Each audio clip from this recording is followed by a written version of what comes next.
नमस्कार, मैं हूं आपके साथ अंकिता पाल। बुलेटिन की शुरुआत करते हैं।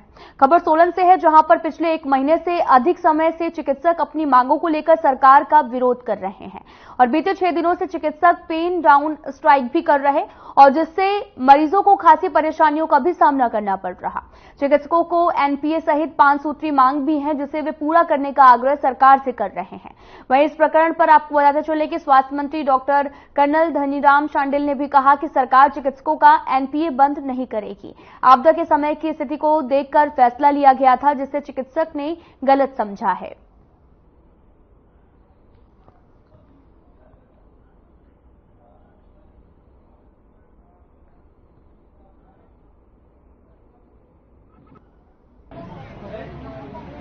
इसको हमने उनको अभी बुला भी रहे हैं और उनको समझा भी रहे हैं कि आपका जो पॉइंट है अभी एनपीए बंद कर दिया जाएगा, ऐसा कुछ भी नहीं है। मैंने खुद स्वयं मुख्यमंत्री के पास उनको लेके गया, समझाया कि ये जो बात कही गई थी, देखो जब त्रासदी होती है, आपदा आती है, तो मुख्यमंत्री के पास भी कोई और चारा नहीं होता कि कैसे न कैसे हम अपने, उन्होंने तो स्वयं भी आपने देखा अपने जो कमाई की उससे भी पैसे दे दिए, तो ये थोड़ा सा इस दिशा में कदम था कि हम कुछ परसेंटेज शायद कम करेंगे।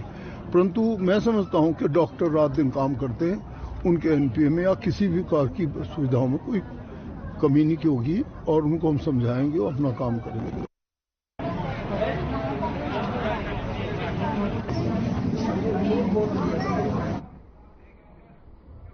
भारतीय जनता पार्टी हिमाचल प्रदेश नेता प्रतिपक्ष जयराम ठाकुर ने शिमला में प्रेस वार्ता को संबोधित करते हुए कहा कि वर्तमान सरकार और विशेष तौर से सीएम और कांग्रेस पार्टी के केंद्रीय नेताओं की ओर से विधायकों के ऊपर लगातार दबाव बनाया जा रहा है। लोकतांत्रिक व्यवस्था के अनुरूप विधायक चुने गए हैं और प्रतिनिधि भी, और उनको अपने वोट देने का अधिकार है। इसी के साथ नेता प्रतिपक्ष जयराम ठाकुर ने भी कहा कि election commission government of India की ओर से कहा गया है कि कभी व्हिप जारी नहीं किया जा सकता है, लेकिन उसके बावजूद भी कांग्रेस पार्टी की तरफ से व्हिप जारी कर दिया गया है और इससे कांग्रेस सरकार की मंशा साफ दिखती है कि विधेयकों के ऊपर दबाव डाला जा रहा है।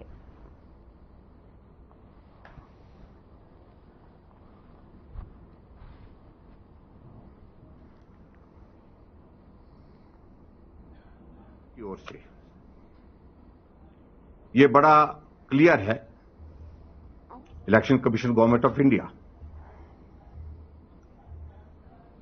और उनकी ओर से मैं जिक्र करूंगा, ये जो 6 जुलाई 2017 का है, ये रेफरेंस है, उसके मुताबिक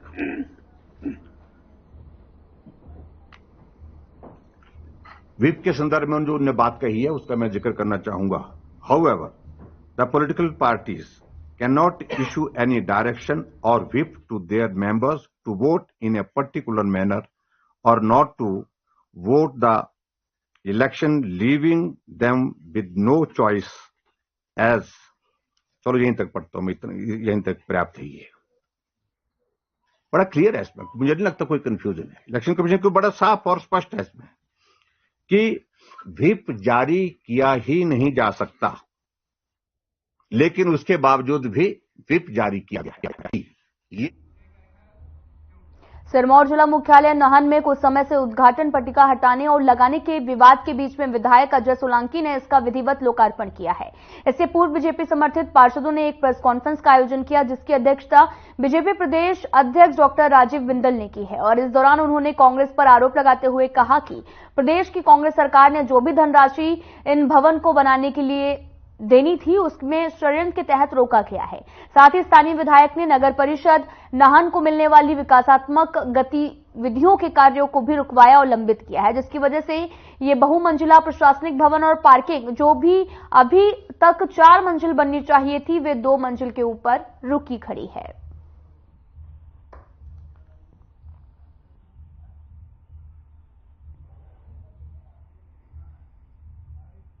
ऐसा दिखाई नहीं दे रहा कि सद्बुद्धि आई हो। उस यज्ञ का असर प्रशासनिक भवन जो 4 और 4.5 मंजिल बनना था, लगभग 4.5 से 5 करोड़ रुपए की लागत इस भवन के ऊपर प्रस्तावित थी, जिसकी 2 मंजिल पार्किंग थी और 2 मंजिल प्रशासनिक भवन था। आज 15 महीने हो गए हैं कांग्रेस पार्टी की सरकार को बने को। इस कार्य को लगातार लटकाया गया, लंबित किया गया। प्रदेश की कांग्रेस सरकार ने जो धनराशि इन भवन को बनाने के लिए देनी थी, उसको षड्यंत्र के तहत रोका गया।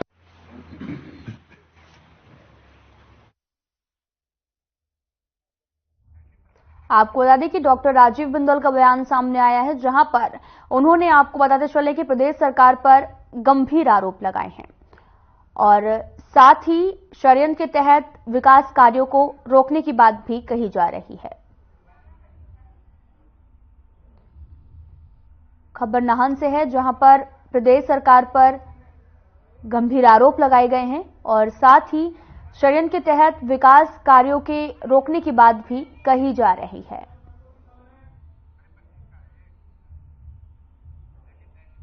आपको बता दें कि प्रदेश सरकार पर कई गंभीर आरोप लगाए गए हैं, जहां पर आपको बता दें कि विकास कार्यों को रोके जाने की बात कही गई है और साथ ही कहा कि षड्यंत्र के तहत सरकार विकास कार्यों को रोकने का काम कर रही है, जिससे विकास के काम रुके हुए हैं। जिन मंजिलों को 4 मंजिला बन जाना चाहिए था, वो मंजिल अभी 2 मंजिला ही बनी है और साथ ही उन्होंने कहा कि ये पूरा जो काम है, जो रुका हुआ है, उसको षड्यंत्र के तहत रोका जा रहा है। प्रदेश सरकार पर कई तरह के गंभीर आरोप भी लगाए गए हैं और साथ ही ये आरोप जो लगाए हैं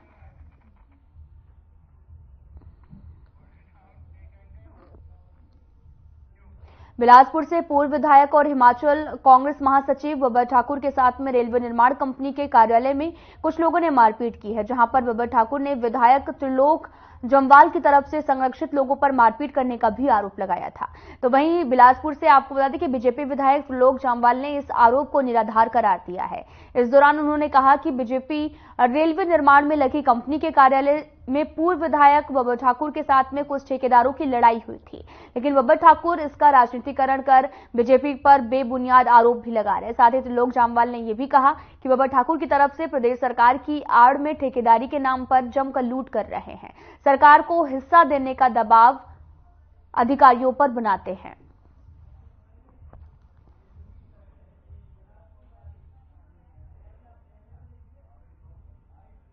इस प्रदेश के अंदर, इस देश के अंदर, इस जिला के अंदर क्या हमें पूर्व विधायक बब्बर ठाकुर जी के साथ कुछ ठेकेदारों ने झगड़ा किया।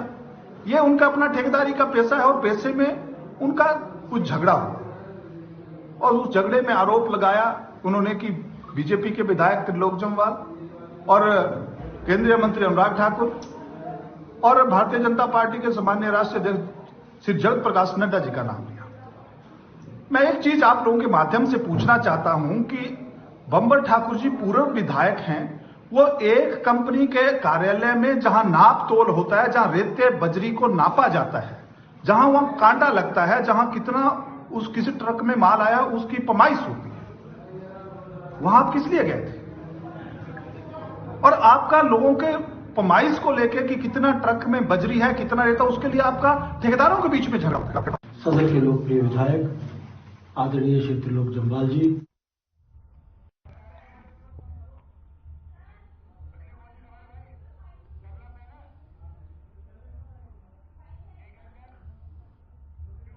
हिमाचल प्रदेश के 59 शहरों के लिए नया डेवलपमेंट प्लान बनाया जाएगा और बताया यह भी जा रहा है कि भवन बनाने के लिए स्ट्रक्चर डिजाइन और इंजीनियर की रिपोर्ट होना बेहद जरूरी होगी। राज्य में प्राकृतिक आपदा से सबक लेते हुए सरकार इस पर योजना जो है वो तैयार कर रही है। शिमला डेवलपमेंट प्लान की तर्ज पर शहरी निकायों के लिए भवन बनाने का प्लान भी बनेगा। साथ ही विधानसभा में भी इस मामले पर विस्तृत से चर्चा भी की गई और प्राकृतिक आपदा में जो भी मकान गिरे हैं, क्षतिग्रस्त हुए हैं, उनका मुख्य कारण स्ट्रक्चर डिजाइन और इंजीनियरों से सलाह न लिया जाना बताया जा रहा है और ऐसे में सरकार प्लान के तहत ही शहरी निकायों में भवन निर्माण करने पर विचार कर रही है।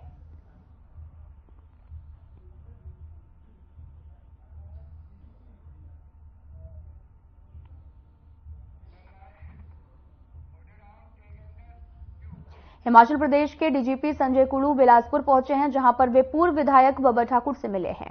पिछले दिन पूर्व विधायक और प्रदेश कांग्रेस सचिव बब्बर ठाकुर पर कुछ युवकों ने जानलेवा हमला कर दिया था, जिससे वे अस्पताल में उपचाराधीन हैं। और वहीं डीजीपी संजय कुड़ू ने पत्रकारों से बातचीत करते हुए कहा कि इस मामले में अभी 7 लोगों को गिरफ्तार किया गया है और जो भी दोषी होंगे उन्हें भी जल्द पकड़ लिया जाएगा। और इसी के साथ उन्होंने कहा कि इस प्रकार की गुंडागर्दी नहीं चलेगी, ऐसे जो भी संलिप्त होगा उसके खिलाफ सख्त कार्रवाई की जाएगी।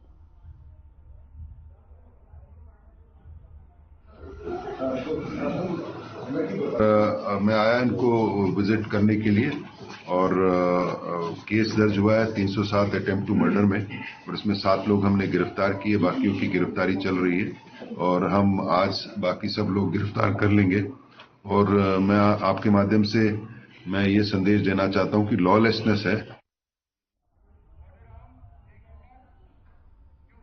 शिमला के मॉल रोड में पुलिस कंट्रोल रूम के सामने एक युवक की हत्या का मामला सामने आया। बताया ये भी जा रहा है कि घटना देर रात 2 बजे की है। दरअसल वेक एंड बेक रेस्टोरेंट में काम करने वाले मनीष पर अन्य कैफे 0 डिग्री में काम करने वाले हरियाणा के सत्येंद्र पाल ने तेज धारदार हथियार से हमला कर दिया, जिसके बाद युवक लहूलुहान हालत में मदद के लिए पुलिस नियंत्रण कक्ष पहुंचा। वहीं पुलिस ने युवक को उपचार के लिए आईजीएमसी पहुंचाया, जहां पर उसकी मौत हो गई है। बताइए भी जा रहा है कि आरोपी अभी तक फरार है। मामले को लेकर शिमला सदर थाने के एसएचओ धर्मसेन नेगी ने भी बताया कि घटना की सूचना मिलने के बाद पुलिस आरोपी की धरपकड़ में जुट गई है।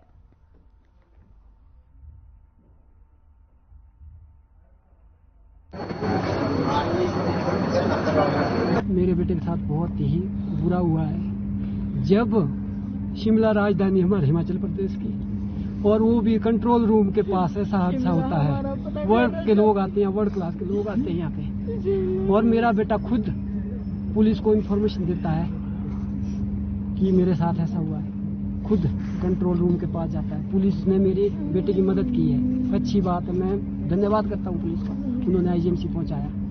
लेकिन मैं ये सवाल, थोड़ा सा मेरा सवाल पुलिस से ये है कि अभी तक जिसने मेरे बेटे का मर्डर किया है वो अभी तक पकड़ा नहीं गया। जो उसके साथ गलत हुआ है हम इंसाफ चाहते हैं, और तब तक ना पोस्टमार्टम होगा ना हम डेड बॉडी देंगे, तब तक जब तक इंसाफ नहीं मिलेगा, क्योंकि हमें इंसाफ चाहिए। हमारे घर का एक ही बेटा था, एक ही भतीजा था, हमारा घर का चिराग बुझा है हमारे। ये चीज हमारे को वैसा नहीं हो सकता कि इंसाफ नहीं होगा। पुलिस वालों से भी रिक्वेस्ट करते हैं कि आप उसको ढूंढो, अभी तक आप क्यों नहीं ढूंढ पाए। रात हमारे को 1:51 के करीब सूचना मिली थाने में। उसके बाद से लेकर हमने सुबह तक हम तुरंत, सबसे पहले जैसे ही जख्मी व्यक्ति जो रिपोर्टिंग रूम आया, हमने तुरंत उनको जो आईएमसी पहुंचा विद इन 5 मिनट्स। लेकिन अत्यधिक खून बहने के कारण मृतक दम तोड़ चुके थे। ठीक है, उसके बाद हमने मौका पर देखा, सीसीटीवी फुटेज की वजह से हमारे ऑफिसर सारे मौके पर पहुंच गए थे। हमने तुरंत जो सीसीटीवी का मुआयना किया, हालात तस्दीक सारा कुछ करके हमको जब ये सारा चीज देखा तो हम ये पता लगा कि साथ में ही जो आपका 0 डिग्री का एक एम्प्लॉय